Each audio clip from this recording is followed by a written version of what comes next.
এখন গত পর্বে মূলত আলোচনা করেছি যে মৌলিক অধিকারগুলো কী কী এবং মৌলিক অধিকারগুলো মূলত কিছু মৌলিক অধিকার উল্লেখ করেছি যেগুলো কীভাবে মূলত বাস্তবায়ন করতে হচ্ছে আইন প্রয়োগের মাধ্যমে, বিশেষ করে সমাজে নারী পুরুষ উভয়কে কাজ করে মূলত মৌলিক মৌলিক যে অধিকারগুলো রয়েছে মানুষের, বিশেষ করে বাক স্বাধীনতা থেকে সভা সমাবেশ, রাজনৈতিক, অর্থনৈতিক, শিক্ষা দীক্ষা এবং অন্য বস্ত্র, বাসস্থান, চিকিৎসা, ধর্মীয় স্বাধীনতা ইত্যাদি সকল মৌলিক অধিকারগুলো বাস্তবায়নের জন্য আইন প্রণয়ন করতে হচ্ছে। এবং আইন প্রণয়নে কীভাবে মূলত লিবারালিজমটাকে প্রাধান্য দেওয়া হচ্ছে, যেটি কোরআন সুন্নাহর মূলনীতি, যে ক্ষমা প্রদর্শন এবং মহানুভবতা, উদারতাকে কোরআন সুন্নাহর প্রধান এবং উত্তম বৈশিষ্ট্য উল্লেখ করা হয়েছে বিচারের ক্ষেত্রে। তারপর দ্বিতীয় বৈশিষ্ট্যটি উল্লেখ করা হয়েছে অল্টারনেটিভ হিসাবে, যে অল্প মৃদু শক্তি প্রয়োগের কথা উল্লেখ করা হয়েছে কিছু কিছু অপরাধের ক্ষেত্রে, যেখানে উল্লেখ করেছি যে মূলত মৃত্যুদণ্ড পর্যন্ত শক্তি প্রয়োগের অংশ হিসেবে উল্লেখ করার কথা বলা হয়েছে। যাই হোক, মূলত কোরআন সুন্নাহর যে মানদণ্ডটি আইন প্রণয়নের, সেটি হলো কি, যে যুগের সাথে পরিস্থিতির সাথে সামঞ্জস্য করে কোরআন সুন্নাহর যে মানদণ্ডটি রয়েছে এটি বাস্তবায়ন করতে হবে এবং সেই অনুযায়ী সংস্কার করে নিতে হবে, রিফর্ম করে নিতে হবে। সেই অনুযায়ী একটি যৌক্তিক মানদণ্ড নির্ধারণ করে সেই যৌক্তিক মানদণ্ডটি সমাজের উপর প্রয়োগ করতে হবে। এটি হলো কোরআন সুন্নাহর মানদণ্ড। অর্থাৎ কোরআন সুন্নাহয় যদি লেখা থাকে মৃত্যুদণ্ড কোনো অপরাধের শাস্তি, সর্বোচ্চ শাস্তি হিসেবে, সেটি সরাসরি কখনো কার্যকর করা যাবে না, যদি না সেটি তখনকার সময় যখন কার্যকর করা হচ্ছে পরিবেশ পরিস্থিতির সাথে ওই মানদণ্ডটি গ্রহণযোগ্য এবং যৌক্তিক, তখনই সেটি কার্যকর করা যাবে। অন্যথায় এর থেকে নিম্ন মানদণ্ড কার্যকর করতে হবে। এটি হলো কোরআন সুন্নাহর মানদণ্ড। আর এটি মূলত গ্রহণ করেছে মূলত, যে কথাটি বলতেছিলাম, মূলত ওয়েস্টার্ন বা মুসলিম বিশ্ব, বিশেষ করে ইহুদি খ্রিস্টান বিশ্ব, অর্থাৎ ইউরোপ আমেরিকা। দ্বিতীয় বিশ্বযুদ্ধের পর মূলত লিগ অফ নেশন বা দ্বিতীয় বিশ্বযুদ্ধের মিত্র বাহিনী, মূলত বিশেষ করে জাতিসংঘের 5 সদস্য রাষ্ট্র, মূলত ইহুদি খ্রিস্টান তারাই মূলত এই মানদণ্ডটি তারা গ্রহণ করেছে। তারাই যেহেতু ড্রাফট করেছে আইনকানুনটি, তারা সেই জন্য ভালোভাবে বুঝতে পেরেছে। এবং জাতিসংঘ মূলত মুসলিম অমুসলিম বিশেষ করে 193টি রাষ্ট্রের জাতিরাষ্ট্রের নেতৃত্বে জাতিসংঘ গঠিত হয়েছে। জাতিসংঘ মূলত এই মানদণ্ডটি গ্রহণ করেছে, যেটির নাম দেওয়া হয়েছে মূলত সেকুলার মানদণ্ড বা যুগোপযোগী মানদণ্ড, যৌক্তিক মানদণ্ড। অর্থাৎ এটি কোরআন সুন্নাহ সমর্থিত, মূলত কোরআন সুন্নাহরই মানদণ্ড। এই সেকুলার মানদণ্ড বা যৌক্তিক মানদণ্ড, এটির একটি বিকল্প নাম কোরআন সুন্নাহর মানদণ্ড। আবার এই মানদণ্ডটি, কোরআন সুন্নাহ মানদণ্ডটি, যেমন মদের ক্ষেত্রে উল্লেখ করেছি গত পর্বে, যে ওমর রাদিয়াল্লাহু আনহু নবীজির পর কীভাবে সে মদকে কমে নিয়ে আসার জন্য মদের প্রচার প্রশিক্ষণ হারাম, এটি প্রচারের পাশাপাশি প্রশিক্ষণ দিয়েছে। সে মূলত তার বিচার বিবেচনাবোধ থেকে মূলত সে মৃত্যুদণ্ড সে তার আইনের ক্ষেত্রে মৃদু শাস্তি প্রয়োগের অংশ হিসাবে সে বেত্রাঘাতের ব্যবস্থা করেছে, যেটি মূলত তার বিচার বিবেচনাবোধ থেকে তিনি মানদণ্ড হিসেবে, যুগোপযোগী মানদণ্ড হিসেবে গ্রহণ করেছে। যেমন একদিন যত প্রচার করা হচ্ছে এটি, তারপর মানুষ কথা শুনতেছে না। যেমন দেখা যায় বর্তমান কিছুদিন আগ পর্যন্ত মূলত স্কুল ইউনিভার্সিটিতে ছাত্রদের শিক্ষক মূলত মৃদু বেত্রাঘাত করত।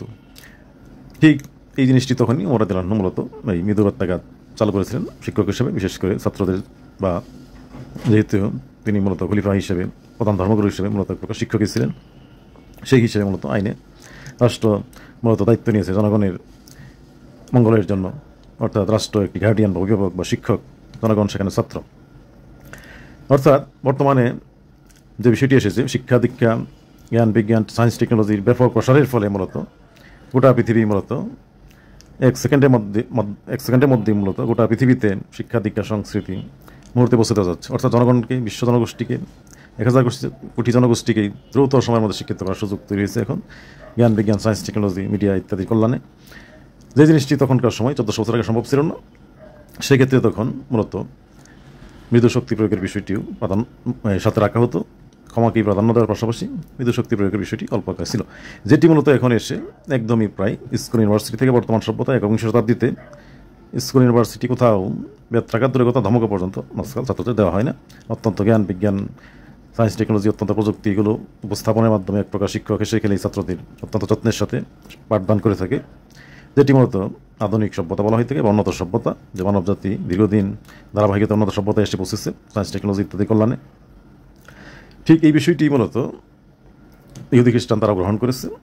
অর্থাৎ যার ফলে লিবারালিজমটি গণতন্ত্রের একটি বৈশিষ্ট্য। পরবর্তীতে অবশ্যই আলোচনা করব কীভাবে লিবারালিজম সহ অন্যান্য গণতান্ত্রিক বৈশিষ্ট্যগুলো এসেছে, যে বিষয়গুলো মূলত খেলাফত রাশিদিন এবং নবীজি চর্চা করেছেন। শাসন ব্যবস্থা, অর্থাৎ খেলাফতের মধ্যে যে শাসনতান্ত্রিক বৈশিষ্ট্যগুলো চর্চা করেছিলেন, যে জবাবদিহিতা, স্বচ্ছতা, ন্যায়পরায়ণতা, ন্যায় ইনসাফ, এই বিষয়গুলো, মহানুভবতা, উদারতা, পরবর্তীতে দেখা যাচ্ছে গণতন্ত্রের বৈশিষ্ট্যের, অর্থাৎ বর্তমান শাসনতান্ত্রিক সাংবিধানিক কাঠামোর বৈশিষ্ট্যের মধ্যে এগুলো দেওয়া হয়েছে, যেটির নামে এক কথাই দেওয়া হয়েছে মূলত গণতন্ত্র, যেটি নিয়ে আমি পরবর্তীতে আলোচনা করব। এখন যে বিষয়টি আলোচনা করতে যাচ্ছি সেটি হলো মূলত কোরআন সুন্নাহর যে মানদণ্ডটি, যৌক্তিক মানদণ্ডটি, এটি মূলত সেকুলার বা যুগোপযোগী একটি মানদণ্ড আইন প্রয়োগের ক্ষেত্রে, যেটি মূলত প্রাধান্য দিয়ে গোটা পৃথিবীতে আইন প্রণয়ন করা হচ্ছে। সেক্ষেত্রে মূলত শিক্ষা দীক্ষা যেহেতু 100% শিক্ষিত ইউরোপ আমেরিকার জনগোষ্ঠী, ইউরোপ আমেরিকা সেক্ষেত্রে এগিয়ে আছে। মূলত তাদেরকে মূলত আইন প্রণয়নের ক্ষেত্রে বা শাসন ব্যবস্থার ক্ষেত্রে বাকি পৃথিবী অনুসরণ করতেছে, যার জন্য ব্রিটিশ পার্লামেন্টকে মূলত মাদার অফ ডেমোক্রেসি বলা হয়ে থাকে। আইন প্রণয়ন এবং শাসন ব্যবস্থার পদ্ধতির ক্ষেত্রে মূলত তাদেরকে অনুসরণ করা হয় গোটা পৃথিবীতেই প্রায়। যাই হোক, এবং জাতিসংঘর এই মূলনীতি, জাতিসংঘের আইন কানুন, চিন্তা চেতনা, বিশ্বাস, উদ্দেশ্য তাদের সাথেও মূলত ইউরোপ আমেরিকার বিশেষ ব্রিটিশ পার্লামেন্ট চিন্তা চেতনা, আমেরিকার সংবিধানের চিন্তা চেতনা, এগুলো মূলত প্রায় সামঞ্জস্যপূর্ণ, প্রায় কাছাকাছি এবং প্রায় একই। তো যাই হোক, এখন যে জিনিসটা আলোচনা করতেছিলাম যে ইহুদি খ্রিস্টান কীভাবে সহজেই এটি মূলত আয়ত্ত করতে পেরেছে, সেটি হলো মূলত পরিপূর্ণ কিতাব যেহেতু কোরআন সুন্নাহ, এবং দীর্ঘদিন মূলত মুসলিম শাসক শ্রেণী নবী মুহাম্মদ সাল্লাল্লাহু আলাইহি ওয়াসাল্লাম পর থেকে একদম অটোমান আম্পায়ার পর্যন্ত দীর্ঘদিন প্রশিক্ষণ দিয়েছে গোটা পৃথিবীতে, যেখানে মুসলিম ছিল এটি দেখেছে, এবং তাদের ইতিহাস থেকেও দেখা যাচ্ছে আমেরিকার সুপ্রিম কোর্টে নবী মুহাম্মদ সাল্লাল্লাহু আলাইহি ওয়াসাল্লামের সর্বোচ্চ আইনজীবী তিনি, সর্বোচ্চ আইনদাতা, এটি হিসেবে তার মোরাল স্মৃতি সেখানে স্থাপন করা হয়েছে আমেরিকার সুপ্রিম কোর্টের সামনে। এমনকি আমেরিকার প্রেসিডেন্ট আব্রাহাম লিঙ্কন তিনি উল্লেখ করেছেন, তিনি আইন পড়াকালীন সময় কোরআন এবং সুন্নাহ, কোরআন হাদিস ব্যাপকভাবে পড়াশোনা করেছেন, এবং সেখানে তিনি উৎসাহিত হয়েছেন নবীজির মদিনা সনদ দ্বারা, নবীজির মদিনা সনদের ভাষণ দ্বারা, বিদায় হজের ভাষণ দ্বারা। এটিও তিনি আমেরিকার সংবিধানে প্রণয়নের ক্ষেত্রে তিনি অনেক সাহায্য পেয়েছেন কোরআন এবং হাদিস থেকে, মূলনীতি থেকে, এটিও তিনি উল্লেখ করেছেন।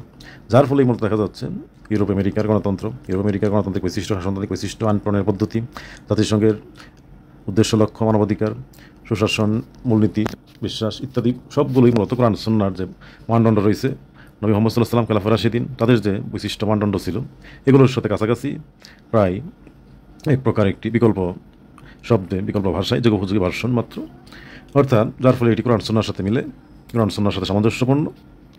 যাই হোক, এখন দেখা যাচ্ছে খ্রিস্টানিটি মূলত নবী মুহাম্মদ সাল্লাল্লাহু আলাইহি ওয়াসাল্লামের পূর্বের যে কিতাবটি আসছিল, দ্বিতীয় সর্বশেষ আসমানি কিতাব, সেটি হলো ইনজিল, এবং ঈসা আলাইহিস সালাম তার নবী এবং রাসূল ছিলেন।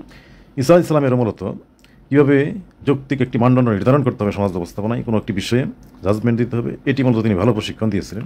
যদিও বিচারিক বিষয়গুলো নবী দাউদ আলাইহিস সালাম এবং তার ছেলে নবী সুলাইমান আলাইহিস সালাম তারাও ভালো বিচার করেছেন, এসব মানদণ্ড শিখিয়েছে, কিন্তু শিখালেও মূলত মানব জাতি, বিশেষ করে ইহুদি জাতীয় সেটি ভুলে গেছিল। যেমন বলে যে শনিবারে তারা মূলত, যেহেতু এটি বিশ্রাম দিবস ছিল, তোমার নামাজের মতোই বিশ্রাম দিবস ছিল এটি সাপ্তাহিক, সেই দিন তারা মূলত অসুস্থ রোগী বিশেষ করে তাদের পুকুর পাড়ে এসে বসে থাকলেও তারা মূলত চিকিৎসা দিত না, যে আজকে বিশ্রাম দিন, কোনো চিকিৎসা দেওয়া যাবে না, আজকে শুধু নামাজ রোজা করা হবে, মসজিদে বসে ইবাদত করতে হবে। তাই অসুস্থ লোকজন পড়ে থাকতো, কিন্তু চিকিৎসা দিত না। কিন্তু নবী ঈসা আলাইহিস সালাম তখন তাদেরকে শেখালেন যে মানুষকে সেবা দেওয়া, রোগীকে সুস্থ করে তোলা, অসুস্থ মানুষের সেবা করা, এটি একটি আবাদত। নামাজ রোজা, আল্লাহকে প্রার্থনা করা, সৃষ্টিকর্তার কাছে প্রার্থনা করা যেমন আবাদত, ঠিক তেমনই রোগীর সেবা করা এটিও আবাদত। অর্থাৎ বিশ্রাম দিনে শনিবারেও মূলত রোগীর সেবা দিতে হবে, তিনি তাদেরকে মানদণ্ডটি শিখালেন যে রোগীর সেবা এটিও একটি আবাদত। অর্থাৎ এটি একটি যুগোপযোগী মানদণ্ড, অর্থাৎ যেটিকে এক প্রকার বলা যায় যে ইচ্ছাকরণ, অর্থাৎ যুগোপযোগী মানদণ্ড নির্ধারণ করা, যে যৌক্তিক কোনটি মানদণ্ড হবে। ঠিক একই রকম খলিফা ওমর রাদিয়াল্লাহু আনহু যেমন যৌক্তিক মানদণ্ড নির্ধারণ করলেন যে নবী মুহাম্মদ সাল্লাল্লাহু আলাইহি ওয়াসাল্লাম মদ উৎপাদন নিষেধ করছে আর মৌখিকভাবে প্রচার দিচ্ছে যেটি হারাম, ক্ষতিকর। কিন্তু ওমর রাদিয়াল্লাহু আনহু কী করলেন, তিনি একটি যৌক্তিক মানদণ্ড নির্ধারণ করলেন যে এইসব দুটোর পাশাপাশি সাথে আরেকটি যোগ করতে হবে, মৃদু শাস্তির ব্যবস্থা করতে হবে, মৃদু বেত্রাঘাত করতে হবে, জরিমানা করতে হবে। পরবর্তীতে আবার অটোমান সাম্রাজ্য পর্যন্ত জরিমানার ব্যবস্থা করা হয়েছে, পরবর্তী বিশেষ করে উসমানী খেলাফতের সময় থেকে বা ইত্যাদি সময়গুলোতে। তো যাই হোক, এইভাবে মানদণ্ড নির্ধারণ করতে হবে, যেটি মূলত ঈসা আলাইহিস সালাম দেখিয়েছে যে সেবা করাটি একটি আবাদত। ঠিক একই রকম ওমর রাদিয়াল্লাহু আনহু দেখিয়েছে যে মৃদু শাস্তির ব্যবস্থা করাটি এটি একটি যৌক্তিক মানদণ্ড, অর্থাৎ এটি একটি সুন্নাহ, অর্থাৎ এটি একটি যুগ উপযোগী একটি পদ্ধতি। ঠিক একই ধারাবাহিকতায় মূলত ইহুদি খ্রিস্টান এবং মুসলমান, যেহেতু যুগোপযোগী মানদণ্ডটি উভয়ের ক্ষেত্রে একই ধরনের, একই পদ্ধতি, উভয়ের ধর্মীয় প্রশিক্ষণেও একই ছিল যে যুগোপযোগী মানদণ্ড নির্ধারণ করতে হবে, এটি একটি আবাদত। ঠিক একই রকম ঈসা আলাইহিস সালামের এই প্রশিক্ষণের মতোই কোরআন সুন্নাহ নবী মুহাম্মদ সাল্লাল্লাহু আলাইহি ওয়াসাল্লাম প্রশিক্ষণ দিয়েছে। যেহেতু মূলত আদম আলাইহিস সালাম থেকে নবী মুহাম্মদ সাল্লাল্লাহু আলাইহি ওয়াসাল্লাম পর্যন্ত একটি ইসলাম পরিচালিত হয়েছে, মূলত ধীরে ধীরে ইসলামটি সর্বশেষ এসে কোরআন সুন্নাহর মাধ্যমে পরিপূর্ণ সমাপ্ত হয়েছে, যার ফলে অনেকগুলো বিষয়, আচার আচরণ পদ্ধতি প্রায় একই। এই বিষয়টি যার ফলে মানব জাতির মধ্যে প্রশিক্ষণে ছিল। ইসলামের বিভিন্ন গোত্র, মুসলমান, হিন্দু, বৌদ্ধ, ইহুদি, খ্রিস্টান, তাদের মধ্যেও এটি প্রশিক্ষণে ছিল এবং কোরআন সুন্নাহ আসার ফলে তারা মূলত এটি সহজে আয়ত্ত করতে সক্ষম হয়েছে, যেহেতু অতীতে ওইটি তারা চর্চা করেছে। তাদের কিতাব যেগুলো ছিল সেগুলোতেও কিছু রয়েছে, যার ফলে সাদৃশ্যতা থাকায় দ্রুতই তারা এটি বুঝতে সক্ষম হয়েছে যে শাসনতান্ত্রিক ব্যবস্থাপনার যে পদ্ধতিটি, আইন প্রণয়ন এবং শাসনতান্ত্রিক ব্যবস্থাপনার যে বৈশিষ্ট্যটি, এটি মূলত উভয়ের জন্য একই, সকলের জন্যই সমান, সকলের জন্য একই। এই হিসাবে দ্রুতই এটা আয়ত্ত করতে সক্ষম হয়েছে এবং দ্রুতই তারা আইন প্রণয়নের পদ্ধতিটি শিখে ফেলেছে এবং যেটি মূলত নবী মুহাম্মদ সাল্লাল্লাহু আলাইহি ওয়াসাল্লাম থেকে খেলাফত রাশিদিন পর্যন্ত চলেছে, তারপরেও মুসলিম সাম্রাজ্য, মুসলিম এম্পায়ার পর্যন্ত চলেছে এবং এটি ধীরে ধীরে মূলত মানুষের জ্ঞান বিজ্ঞান, মানুষের আচার আচরণ এবং মানুষের ইবাদত গ্রহণের পরিমাণ বৃদ্ধি পেয়েছে, জনসংখ্যা বৃদ্ধি পেয়েছে, সমস্যা বেড়েছে, সমাধানও বেড়েছে এবং প্রতিনিয়ত যুগোপযোগী মানদণ্ড নির্ধারণ করা হয়েছে। যেহেতু কোরআন সুন্নাহর নির্দেশ হলো যে যুগের সাথে, পরিবেশ পরিস্থিতির সাথে সামঞ্জস্য করে কোরআন সুন্নাহর মানদণ্ড নির্ধারণ করতে হবে, প্রয়োগ করতে হবে। কোরআন সুন্নাহ হুবহু মূল তত্ত্ব বা রেডিক্যাল এই বিষয়টি সবসময় প্রয়োগ করা যাবে না, সুযোগ নেই। যদি কোরআন সুন্নাহর মূল তত্ত্বটি যুগোপযোগী হয়ে থাকে, পরিবেশ পরিস্থিতির খাপ খায়, মিলে, তবেই শুধু প্রয়োগ করা যায়। এটি হলো কোরআন সুন্নাহর মূলনীতি। সেই আলোকেই মূলত অটোমান এম্পায়ার পর্যন্ত চলেছে। তারপর মূলত দ্বিতীয় বিশ্বযুদ্ধের পর থেকে, জাতিসংঘ হওয়ার পর থেকে 80 বছরে মূলত এই জ্ঞান বিজ্ঞান, সায়েন্স, টেকনোলজির ব্যাপক বৃদ্ধির ফলে, ইন্ডাস্ট্রিয়াল রেভলিউশনের ফলে ব্যাপক সম্প্রসারণ হয়েছে। যেমন সাক্ষ্য আইনের ক্ষেত্রে মূলত 4 জন সাক্ষীর কথা কোরআনে ছিল, শুধু চোখে দেখলেই হতো, কিন্তু বর্তমানে সেটি মূলত বড় আকারে প্রয়োগ করা যায় না। এটির পাশাপাশি এখন 1000 পর্যন্ত সাক্ষী নেওয়া যায়, এতে কোনো সমস্যা নেই। পাশাপাশি যন্ত্র, মেশিন, জ্ঞান বিজ্ঞান, ভিডিও, অডিও, এমনকি বই পুস্তক, বিভিন্ন যন্ত্রপাতি, বিভিন্ন আলামত হিসেবে এটি সাক্ষ্যের হিসেবে গ্রহণ করা হয়ে থাকে। অর্থাৎ কোরআন সুন্নাহর মূলত সাক্ষীর মানদণ্ডটি কি, যে মূলত বিচারের ক্ষেত্রে যেন একটি উপযুক্ত, সঠিক, ন্যায়পরায়ণ সাক্ষী থাকে, এভিডেন্স থাকে, তার ভিত্তিতে যেন বিচারটি করা হয়। এটি হলো কোরআন সুন্নাহর সাক্ষ্যের মৌলিক মানদণ্ড বা ফান্ডামেন্টাল প্রিন্সিপাল, যেটি মূলত এখন গ্রহণ করা হয়েছে। যে সামাজিক ব্যবস্থাপনা, জ্ঞান বিজ্ঞানীতে বৃদ্ধির ফলে, যার ফলে সাক্ষীর আলামত হিসেবে এখন সাক্ষী হিসেবে যন্ত্র থেকে শুরু করে হাজার মানুষ পর্যন্ত, এমনকি যন্ত্র, বিভিন্ন মেশিন, বিভিন্ন প্রযুক্তি, বই পুস্তক, নানাবিধ বিষয় সাক্ষ্য হিসেবে গ্রহণ করা হয়ে থাকে, যেটি মূলত যুগোপযোগী মানদণ্ড। অর্থাৎ এটি মূলত কোরআন সুন্নাহর মানদণ্ড, এটি কোরআন সুন্নাহর আইন, এটি শরীয়ত আইন, এটি মূলত গতবার আলোচনা করার চেষ্টা করেছি। এখন এই মানদণ্ডটি মেনে মূলত বিশেষ করে বর্তমান ইহুদি খ্রিস্টান তারাও মূলত কোরআন সুন্নাহটি পরিচালনা করতেছে, যেটি মূলত নবী মুহাম্মদ সাল্লাল্লাহু আলাইহি ওয়াসাল্লামের সময় খ্রিস্টান রাজা, বিশেষ করে নাজ্জাশী বা নাগাস, তিনিও মূলত একই বিষয় গ্রহণ করেছিলেন, যে মূলত তিনি নবী মুহাম্মদ সাল্লাল্লাহু আলাইহি ওয়াসাল্লামকে সাহায্য করেছিলেন। পাশাপাশি নবী মুহাম্মদ সাল্লাল্লাহু আলাইহি ওয়াসাল্লামকে তিনি স্বীকার করেছিলেন যে সে নতুন যে কিতাবটি নিয়ে আসছে, যে বিধিবিধানটি নিয়ে আসছে, যে শাসনতান্ত্রিক ব্যবস্থাপনা আইন কানুন নিয়ে আসছে, তিনিও সেটি সর্বাত্মক সাহায্য করবেন। তিনিও এটি মানুষের মধ্যে প্রতিষ্ঠা করার জন্য, তার সমাজে গোটা পৃথিবীতে তিনি সাহায্য করবেন, তিনি বেঁচে থাকলে। এইভাবে তিনি স্বীকৃতি দিয়ে প্রদান করেন এবং সাহাবীদের তার রাজ্যে তিনি আশ্রয় দেন। এমনকি তিনি এটি উল্লেখ করেন, ভবিষ্যতে তিনি প্রয়োজনে জানতে পারেন নবী মুহাম্মদ সাল্লাল্লাহু আলাইহি ওয়াসাল্লাম আধ্যাত্মিক ইবাদতে, নামাজ রোজার ক্ষেত্রেও কী বিষয় পরিবর্তন এনেছেন, সেটিও তিনি গ্রহণ করবেন বলে তিনি স্বীকৃতি দেন এবং সর্বাত্মকভাবে তিনি নবী মুহাম্মদ সাল্লামের সঙ্গীদের, সাথীদের, সাহাবীদের সাহায্য সহযোগিতা করেন, আশ্রয় দেন এবং ইসলাম প্রতিষ্ঠায় তিনি খুবই দৃঢ়তা দেখান। এবং তিনি একজন ধার্মিক খ্রিস্টান রাজা ছিলেন, অর্থাৎ তিনি একজন ঈসা আলাইহিস সালামের অনুসারী ছিলেন এবং ইনজিল, তাওরাত কিতাব এগুলো তিনি চর্চা করতেন। অর্থাৎ ধারাবাহিকভাবেই মূলত ইহুদি খ্রিস্টান ইসলাম প্রতিষ্ঠায়, শাসনতান্ত্রিক ব্যবস্থাপনা এবং আধ্যাত্মিক আবাদত দুটো প্রতিষ্ঠায় মূলত 1400 বছর যাবতীয় কাজকর্ম করেছেন, যেটি মূলত তারই ধারাবাহিকতা এখনও অব্যাহত আছে। যদিও মূলত ইহুদি খ্রিস্টান এখনও পরিপূর্ণভাবে কোরআন সুন্নাহর যে আধ্যাত্মিক আবাদত অংশটুকু, নামাজ রোজা, এই অংশগুলো গ্রহণ করে নাই, যদিও তারা তাদের পদ্ধতিতে ইসলামের কসর পদ্ধতির একটি কাছাকাছি পদ্ধতি হিসেবে তারা মূলত সেগুলো চর্চা করে যাচ্ছে। যদিও আমেরিকায় মাঝে মধ্যে দেখা যাচ্ছে পরিপূর্ণ কোরআন সুন্নাহ নামাজে মসজিদে নামাজ পড়তেছেন, পোপো বলতেছেন ভবিষ্যতে কোরআন সুন্নাহ সামাজিক ব্যবস্থাপনা, সামাজিক ব্যবস্থাপনা উন্নতি ঘটলে, স্থিতিশীলতা আসলে ভবিষ্যতে চর্চা করবেন। অর্থাৎ নবী মুহাম্মদ সাল্লাল্লাহু আলাইহি ওয়াসাল্লাম সর্বশেষ নবী এবং কোরআন সুন্নাহ একটি আল্লাহ তাআলার কিতাব, এই বিষয়ে তাদের কোনো অবিশ্বাস নেই এবং এই বিষয়ে কোনো আপত্তি নেই। অর্থাৎ ইমানের ক্ষেত্রে তারা পরিপূর্ণ মুসলিম, এই বিষয়ে কোনো সমস্যা নেই। চর্চার ক্ষেত্রে তারা শুধু দুর্বল চর্চা করে যাচ্ছে, পরিপূর্ণভাবে সুন্নি মুসলিমদের মতো নামাজ রোজা হজ যাকাত চর্চা করতেছে না। কিন্তু কোরআন সুন্নাহর আইন প্রণয়নের ক্ষেত্রে এটি তারা পরিপূর্ণভাবেই, সুন্দরভাবেই যুগোপযোগী মানদণ্ড মেনেই চর্চা করতেছে। এই ক্ষেত্রে তাদের বড় ধরনের কোনো ত্রুটি নেই। যদিও এখন পৃথিবীতে লাখ লাখ আইন, যার ফলে সমস্ত আইনগুলো পরীক্ষা নিরীক্ষা করার যে তোমার সুযোগ হয়নি, সেক্ষেত্রে কোরআন সুন্নাহ মানদণ্ডে কোরআনটি কতটুকু এটুকু বলা ডিফিকাল্ট এখন এই মুহূর্তে। তবে সামগ্রিকভাবে সাদা মোটা তাকে এক কথাই বলা যাচ্ছে যে মূলত ইউরোপ আমেরিকার প্রায় 95% উপরে আইন কানুন কোরআন সুন্নাহর যৌক্তিক মানদণ্ডে প্রায় শতভাগ যুগোপযোগী মানদণ্ড অথবা 99% পর্যন্ত যুগোপযোগী মানদণ্ডে উপনীত হয়েছে। হয়তো 2-3% আইনের ক্ষেত্রে হয়তো কোরআন সুন্নাহর 50%-এর নিচে হয়তো মানদণ্ড রয়েছে, 2-1টি ক্ষেত্রে হয়তো। বেশিরভাগ ক্ষেত্রেই মূলত যুগোপযোগী মানদণ্ডে উন্নতি হয়েছে, এক্ষেত্রে কোনো সমস্যা নেই। এবং জাতিসংঘের আইন কানুনগুলো দেখার সুযোগ হয়েছে, সেক্ষেত্রেও দেখা যাচ্ছে প্রায় জাতিসংঘের মূলনীতি মানদণ্ড সবগুলোতেই মূলত কোরআন সুন্নাহর মানদণ্ডে অত্যন্ত সুন্দর এবং যুগোপযোগী মানদণ্ডে উপনীত হয়েছে। অর্থাৎ মূলত যে বিষয়টি আগে উল্লেখ করছি, এই বিষয়গুলোর কারণে মূলত অমুসলিম বিশ্ব এবং মুসলিম বিশ্ব যেহেতু কোরআন সুন্নাহর মানদণ্ডে উপনীত হচ্ছে, সেই জন্যই বলা যাচ্ছে যে গোটা পৃথিবীটাই মুসলিম বিশ্ব এবং মূলত জাতিসংঘের কোরআন সুন্নাহর মূলনীতি বাস্তবায়িত হয়েছে। অর্থাৎ মুসলিম বিশ্ব হিসেবে কোরআন সুন্নাহ মূলত নেতৃত্ব দিচ্ছে, কিন্তু মানুষ হিসেবে মূলত প্রকাশ্য মুসলিম বা ইহুদি খ্রিস্টান অধ্যুষিত বিশেষ করে জাতিসংঘের যেহেতু প্রশাসন বা স্থায়ী কমিটির 5টি সদস্য রাষ্ট্র নেতৃত্ব দিচ্ছে প্রকাশ্যে, সেক্ষেত্রে মনে হচ্ছে যে মুসলিম বিশ্ব বা ইহুদি খ্রিস্টান হেজিমনি বা আর্থসামাজিক রাজনৈতিক ব্যবস্থাপনা বা তাদের মতাদর্শ বাস্তবায়িত হয়েছে বিশ্বে। কিন্তু বাস্তবতা হলো কোরআন সুন্নাহর মতাদর্শ বাস্তবায়িত হয়েছে, যদিও তার প্রকাশ্যে অমুসলিম নামে রয়েছে এবং ইহুদি খ্রিস্টান গোত্র নামে রয়েছে, যদিও তারা মূলত আদম আলাইসালাম থেকে ঈসা আলাইসালাম পর্যন্ত অতীতের কিতাব অনুসরণ করছে, অর্থাৎ তারা অতীতের মুসলিম, ওল্ড মুসলিম, আর মূলত মুসলিম কোরআন সুন্নাহ মেনে চলায় তারা মূলত যুগোপযোগী মুসলিম বা বর্তমান যুগের মুসলিম, অর্থাৎ আধ্যাত্মিক আবাদতের ক্ষেত্রে পার্থক্য করা যাচ্ছে একটু।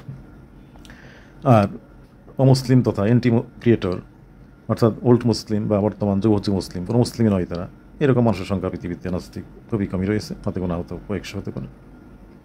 যাই হোক, নাস্তিকরাও পর্যন্ত জাতিসংঘ এবং ওয়েস্টার্ন পৃথিবীর এই নিয়মকানুন আইন কানুনের উপর তাদের বিশ্বাস রয়েছে, যার ফলে তারাও কোরআন সুন্নাহর শাসন ব্যবস্থাপনার প্রতি তাদের বিশ্বাস এবং দৃঢ়তা রয়েছে, যদিও তারা সেটিকে মানবতা বা মানব কল্যাণ হিসেবে চিহ্নিত করে থাকে, যে মানববাদী ধর্ম।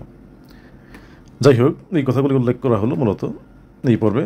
এখন মূলত যে বিষয়টি নিয়ে আলোচনা করতে চাচ্ছি সেটি হলো যে আইন প্রণয়নের ক্ষেত্রে মূলত কোন কোন বিষয়গুলোকে কোন কোন সংবিধান কীভাবে মূলত প্রণয়ন করতেছে। যেমন আরেকটি বিষয় উল্লেখ করার যে এমনকি আরব রাষ্ট্রেও যে ধীরে ধীরে আরও যুগোপযোগী হচ্ছে, যেমন সৌদি আরব ইতিমধ্যেই তার তেল গ্যাস সম্পদ থেকে অর্থনীতি থেকে বেরিয়ে এসে আগামী দিনে পর্যটন নির্ভর অর্থনীতি থেকে এগিয়ে যাচ্ছে, সেক্ষেত্রে তাকেও এখন দ্রুত হয়ে যেমন পর্দা আইনের ক্ষেত্রে এমনকি মদের ক্ষেত্রে সংস্কার করতে হচ্ছে। দেখা যাবে সৌদি আরবে সুইমিংয়ের জন্য সুইমিংয়ের পোশাক অনুমোদন দিতে হচ্ছে, সাঁতারের পোশাক অনুমোদন দিতে হবে, যেটি মতো এক প্রকার হাফ প্যান্ট বা গেঞ্জির মতো পোশাক। এমনকি মদের ক্ষেত্রেও পর্যটন এলাকায় অনুমতি দিতে হচ্ছে। অর্থাৎ অর্থনীতির পরিবর্তনের সাথে সাথে আরব রাষ্ট্রগুলো, গালফ কান্ট্রিগুলো, তাদেরও পরিবর্তন করতে হবে, সামাজিক সাংস্কৃতিক এবং আইন কানুনে অনেক সংস্কার করতে হবে। ইতিমধ্যে সেটি শুরু হয়েছে, ভবিষ্যতে আরও সংস্কার আসবে। যেমন বাংলাদেশের সঙ্গীত শিল্পীরাও, ডিজে শিল্পীরাও কিছুদিন আগে সৌদি আরবে কনসার্ট করে এসেছে। অর্থাৎ ধীরে ধীরে অনেক সংস্কার হচ্ছে সমস্ত বিশ্বেই। মূলত সাংবিধানিক কাঠামোতে পার্থক্য থাকা সত্ত্বেও আরব রাষ্ট্র থেকে শুরু করে ইরান এবং গোটা মুসলিম বিশ্ব তথা ইহুদি খ্রিস্টান অধ্যুষিত রাষ্ট্রগুলো, হিন্দু বৌদ্ধ অধ্যুষিত রাষ্ট্রগুলো সর্বত্র কোরআন সুন্নাহর মূলনীতি মেনে আইন প্রণয়ন করা হচ্ছে এবং সেটি যুগোপযোগী মানদণ্ড অথবা সেকুলার মানদণ্ড, বিভিন্ন নামে, শুধু এর বাহিরে আর কিছু নয়। এখন মূলত সংবিধান মেনে কীভাবে আইনটি প্রয়োগ করা হচ্ছে এবং আইন প্রয়োগের যে স্তরটি রয়েছে, বিশেষ করে সংসদ, তারপর মূলত রাজা বা রাষ্ট্রপতির অনুমোদন এবং এটির ড্রাফট প্রক্রিয়া এবং সর্বশেষ এটি এমনকি চ্যালেঞ্জ করা যাচ্ছে সুপ্রিম কোর্টে পর্যন্ত, যে আইনটিতে ত্রুটি থাকলে, সাংবিধানিক ব্যবস্থাপনাটি হুবহু না মিললে সংবিধানের অভিভাবক হিসেবে সুপ্রিম কোর্ট পর্যন্ত আইনটি সংশোধন করে দিচ্ছে। সেভাবে আইনটি প্রণয়ন করা হচ্ছে বিশেষজ্ঞ বিশাল একটি অর্থাৎ স্ক্রুটিনি প্রক্রিয়া অনুসরণ শেষে সর্বশেষ মূলত আইনটি প্রণয়ন করা হচ্ছে। অর্থাৎ আইন প্রণয়নে যে অভিযোগটি থাকে অনেক সময় শোনা যায় যে সাধারণ জনগণের মতামতের ভিত্তিতে গণতান্ত্রিক পদ্ধতিতে আইন প্রণয়ন করা হচ্ছে, এটি সঠিক নয়। আসলে মোটেই তা নয়। আইনটি অত্যন্ত মোহাম্মদ সাল্লাল্লাহু আলাইহি ওয়াসাল্লাম বেশি প্রশিক্ষণ দিয়েছে কোরআন সুন্নাহ মেনে, যে অত্যন্ত বিশেষজ্ঞ টিম, এক্সপার্ট টিম আইনটি প্রণয়ন করছে।